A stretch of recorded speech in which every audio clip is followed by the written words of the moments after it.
Hello everybody and welcome back to another episode of James's House of Rock. Today we have our wonderful guests, Whale Watch, more specifically Noah and Ezra.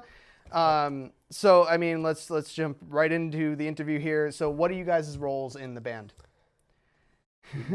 I guess I'll start. I'm the primary songwriter and singer. I usually play a stringed instrument. So I normally play drums and like pretty much everything. I guess more recently when we're like recording, we'll kind of like switch up roles and stuff. So maybe I'll play like keys or something, but mainly like live, especially just like drums and like background vocals. So when did you guys first start learning instruments or like getting into music in that kind of way? I don't know. I think I can speak a little bit for both of us. We're brothers. Yeah. We live in the same house, and when we were growing up as little kids, our dad was a professional musician, so there was always kind of stuff lying around the house that we were allowed to touch. And then I think one day in elementary school, we started asking to play different instruments, or asking to learn to play different instruments. At that point, I was playing drums, he was playing guitar, and we were like starting to take lessons, and then we kind of just did that on and off for a while until we eventually just became comfortable with enough instruments to kind of like loosely be multi-instrumentalists. Yeah. But like not really. Yeah. So how did Whale Watch then form? I can answer. We've always been playing music, like just once we started playing instruments, we were just kind of practicing with each other. So we kind of had joke bands for so long, or just like conceptually or whatever. Should we share some of the names? I think if they're appropriate for TV. We got Summit Runners, Juvenile Fiction, Plastic Chalice. We've gotten so basically we've had many bad ideas just because we were like literally starting bands since we started making music. So then, but Whale Watch was like the real first thing that was like our band, and that was maybe like start of him for high school, so maybe 4 years ago. And we came up with the name just brainstorming on a trip back to Seattle, Washington, where we partially grew up. Yeah, we were maybe gonna play a show once we got back, but we had never come up with a band name, so then we made the band name and it never happened. So it didn't even matter. And the name was kind of a joke, just a New England joke, and it stuck. Yeah. All right. So what are some of your biggest influences, either as musicians separately or Whale Watch as a band? I think we have separate influences, and that might give it the flavor. Well, obviously, like our dad, who's like T.W. Walsh, like he was our inspiration for music initially because of our dad. But what are some like things you're interested in, I guess? I like, when I think of the sounds we use or my writing style, I'd say T.W. Walsh, Pedro the Lion, Pavement, Neil Young, Fugazi. So just like gritty rock, you know what I mean? Indie before it was called indie kind of thing. Definitely, like for me, all of those totally. Probably like some good writers like Bill Callahan. Let's see, what am I thinking? Like Death Cab for Cutie. Kind of that sort of stuff. Yeah. I definitely like, and then just kind of like different genres too on top of that. But totally like I think he painted a good picture. Yeah, I think collectively we enjoy all types of music, with maybe the exception of modern country, which, no offense to anyone who digs it, you dig what you dig, but like we'll listen to lots of different things. I think we take heavy influences from a number of people, but yeah. So you said you were the primary songwriter. What is like the process of songwriting for you? Yeah, what is the process? If this is something that has an answer. I used to write songs because once I became comfortable with playing guitar and bass and some other things, it was like therapeutic, with rock and roll, like if you're feeling angry, you can go hit some drums, or, you're sad, whatever. It's a good kind of way to, let your anger, you know what I mean? And so it used to just be that I felt like I had to, and I'd just sit down and I'd just keep playing whatever I was messing around with that I stumbled upon over and over and over again until it was like done in one go. You know what I mean? Like felt complete, which that's not how we do it now. That's not really a healthy way to do it, but I don't know. I felt like I need to, and I enjoyed it, so that's how it was for a while. I mean, music is 100% therapeutic. Yeah. And as somebody who has written a lot of music himself, that definitely makes sense on both that's helpful and that it's extremely hurtful after some time. It's not the healthiest way to do things. Yeah. It definitely is not. So how was it recording your first album, Routine Love? Yeah. It was good. So that was, I think, the first full album we had done for any project in our life. And so we had done some EPs here and there, and even like an early Whale Watch EP that is available, but it's weird listening to. So we were both just like stoked. It was like we finally. Yeah, totally. I mean, we recorded it in our basement because my dad has like a little studio there. So we pretty much had like a producer and like engineer there for us on the tip of our hands, you know. So it was great. You know, we just came with all these ideas. Noah had written like tons of songs in preparation. We kind of just cranked them out, not like live, just kind of like instrument by instrument, like track by track. And eventually, you know, it was pretty much done. One of the songs was just kind of created on the spot. I'm humbled, but everything else we had already planned. So what are some of your favorite songs on that album then?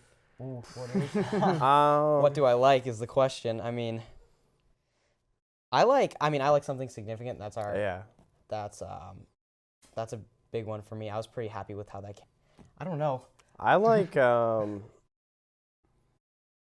don't even know. I think Something Significant is really Conceivable Future. I think we enjoy kind of changing those up when we perform them live, definitely. And it like re-energizes it, because we played in like a high school jazz band together. Like we've experienced a lot of mandatory performances for various reasons, you know, covers, school, friends, filling in for other local bands. And so when we get to our own stuff, we're like kind of worn out. So we change it up. So. I guess, I feel like I have a weird relationship with all those like songs because like once we record them, you know, we're still kind of like young in a new band, so it's like whenever we record something, we're ready to like just keep writing, keep moving forward. It's like they almost feel like old songs, even right when they are released, you know. Right, we've been playing them for so long. By the time we get to recording it, and even though music now with streaming services and so much technology is moving so fast,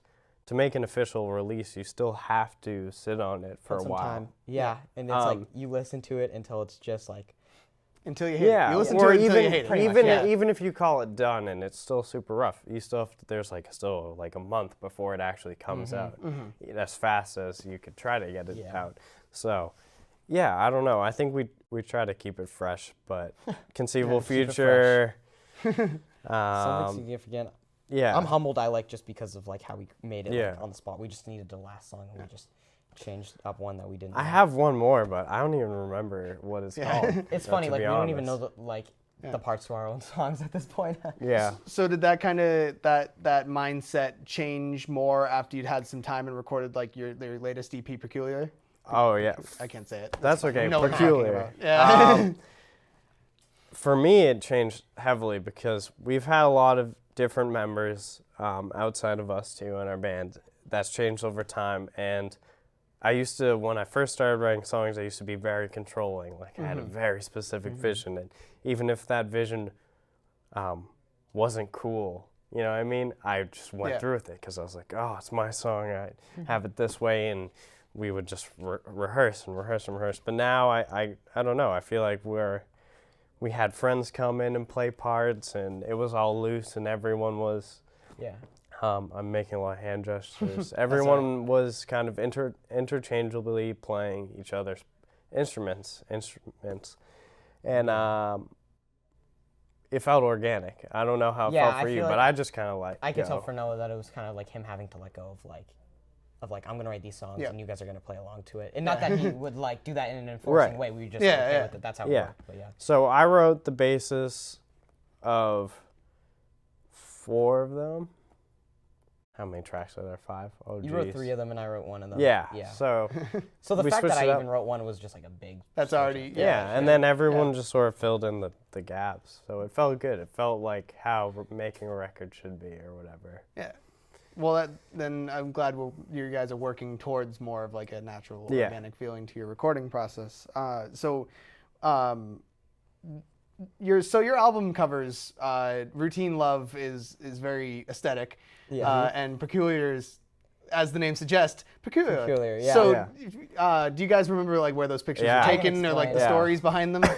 So, the first one my brother took at club, the Once Lounge in Somerville. Okay. Yep. Yep. And then so this one, the one for the cover for Peculiar was taken at this art museum, Mass Mocha, right? Mass Mocha and North Adams. North Adams. So it's an art museum, and there was like this virtual reality like exhibit, and you could go and like sign up and like experience it. Yeah. And it was almost like the people were on display, so you could watch them experience virtual reality. So it's probably bad. I took that photo without them knowing, and I don't think they have known those people like know that they're on an album. But it's legal. Yeah. If you're out in public, you can. I mean, you can't see their face because it's zoomed out enough, and like obviously there's the goggles blocking most of it. So right. But it should be. But we wanted. I thought it was YouTube. So we wanted. So that works out. We wanted to do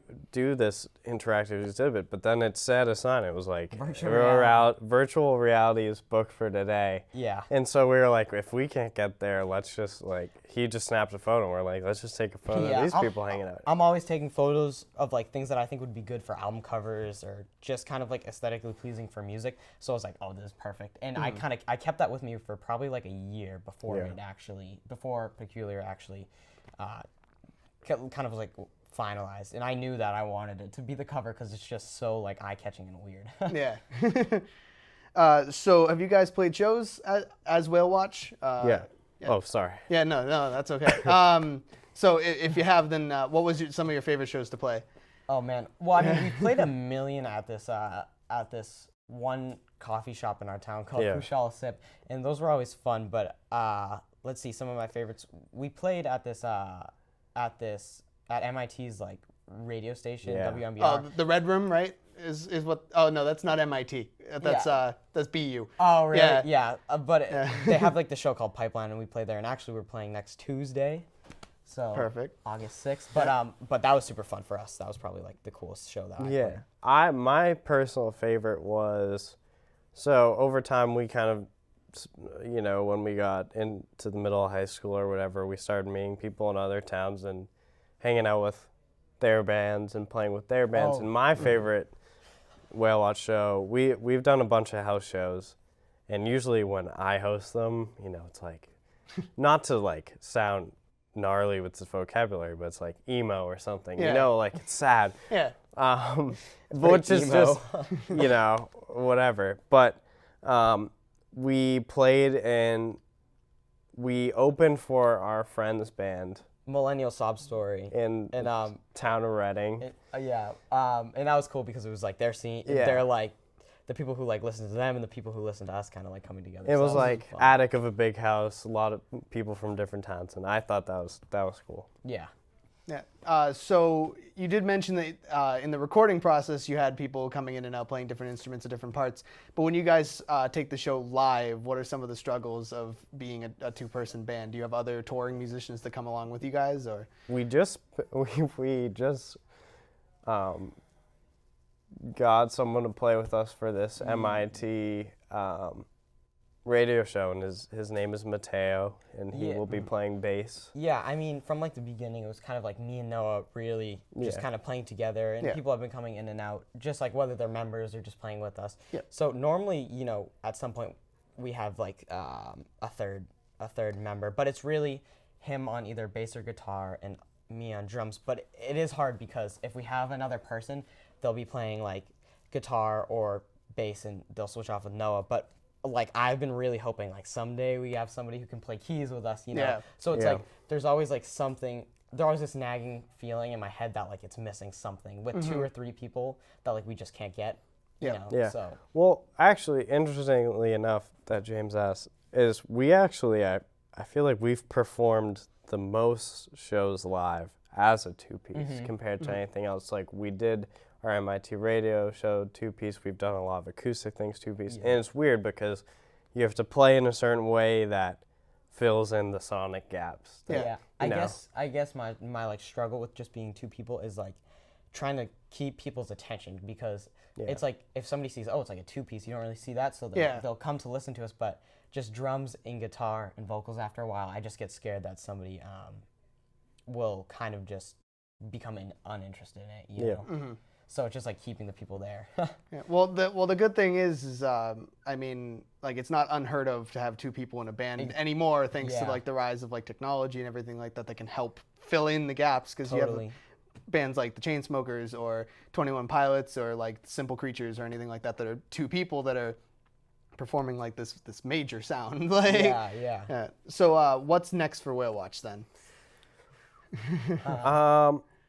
We want to get this next MIT performance under our belt, and we'd like to try to host a show before this summer is over. The future's kind of unforeseen though, because I'm going off to college, and Ezra's finishing his secondary ed. Yeah, I mean, I'm 2 grades behind Noah, so I'm like still in high school. Yeah. And him and his friends, you know, they're going off to college, so it's like, oh, what are we doing now? You know, like I might just like I'm starting to write more and stuff, but I hope that we can do something with Whale Watch, but it's kind of like it's hard to even know what we're doing, you know, in the future. Yeah, I'm not worried though. Like Ezra and I have always played music together, and I feel as though after 16 years of sharing a room and stuff, like we're a tight rhythm section. Like, I don't think we'll stop playing music together. You know, so it's like Whale Watch, and any of its forms will, you know, it'll keep going.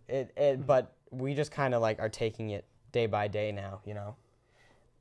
Makes complete sense. But so I'm gonna put this on the more information tab, obviously on the James and Rock website. But I might as well ask you guys, so you guys maybe have a chance to promote a little bit. Where can people find you? Spotify, Apple Music, Amazon, like all streaming services. Yeah, and then Bandcamp. If you want to hear our earliest EP, that's there too if you dare. But and there's a bedroom recorded EP. Oh yeah, like one mic of like kind and these are all on your Bandcamp. Then? Yeah, stripped down songs from Routine Love beforehand. So yeah, at Instagram at _whalewatch_. So yeah.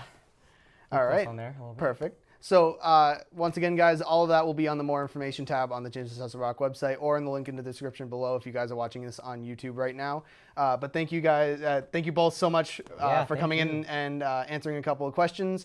We're going to throw it over to me now for a band spotlight of AJR. And then we'll be back here with our 2 guests once more to have another player in the Spin the CD game. So see you guys in a bit. Hello, everybody, and welcome to this installment of Band Spotlight. Today we have AJR. So they were formed in 2006, consisting of the Met brothers, Adam, Jack, and Ryan, hence the name, AJR. The brothers started by busking on the streets of their hometown in New York City, and all their early work was done in the living room of their apartment, which is still largely the case, as they have not signed to a major record label. They have released 3 albums in their career, Living Room, The Click, and the most recent one, Neo Theater, and have seen extreme major success on the radio recently, breaking out with their song I'm Ready, sampling the ever so popular SpongeBob quote. Recently, they're known for such songs as Weak, Sober Up, featuring Rivers Cuomo of Weezer, and the one most people would know nowadays, Burn the House Down. So I have 2 of their 3 albums here, the 2 that have been commercially released, The Click and Neo Theater. And honestly, they're so good. They're a next level musicianship for being 3 brothers in a living room. And not to mention, look at how beautiful these album covers are. they're stunning. Like that's the artistic value on their CDs matches the artistic value of their music, and I truly do believe that they're a band everybody should check out. If you haven't already heard like Weak, Sober Up, or Burn the House Down by now, you should. And as always, guys, there will be all of the links to listen to their things on the More Information tab of the James Assessor Rock website, as well as in the link in the description below if you're watching this on YouTube. But I hope you learned a little bit more about the band AJR. Again, if you want to learn more, the website or the YouTube description. And now we're going to throw it back to me and our guests, and we're going to see if they can beat Emily's score at the Spin the CD game. All right. Well, I hope you guys learned a little bit more about AJR, but for right now, we're bringing it back with our Spin the CD game. Now, currently, our previous guest, Emily, holds the current top score at 5 seconds.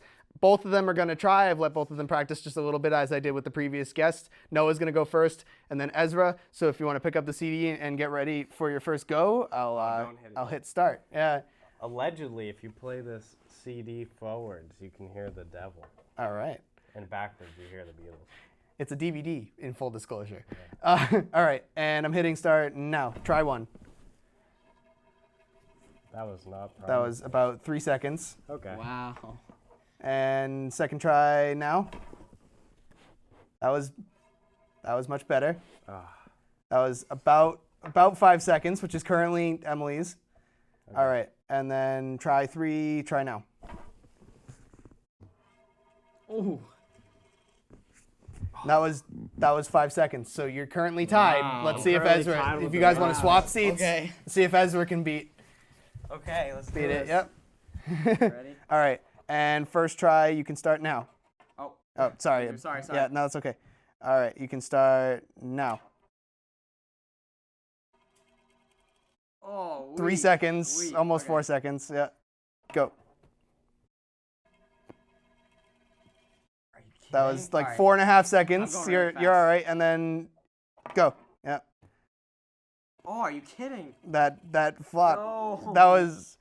That was almost 3 seconds. So your best time was like 4.5 seconds. That's bad. Yours was 5 seconds. So we currently have a tie between Noah and Emily.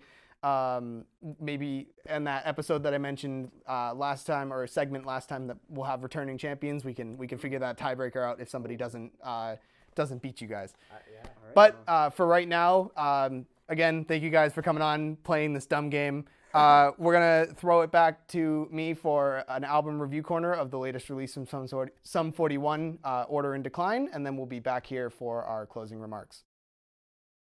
Hello, everybody, and welcome to another segment of album review corner. Today we have my final thoughts on the newest Sum 41 release, Order in Decline.